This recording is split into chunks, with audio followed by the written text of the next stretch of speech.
Hello guys and welcome to this video. Today I will show with you how to fix enable to login to RIC ROM account.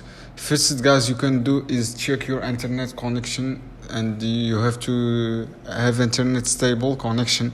And first you boost your RIC ROM and say this your press retire the thing and enable to login into account. This is problem, and you should guys you should have the second and try without the second account method.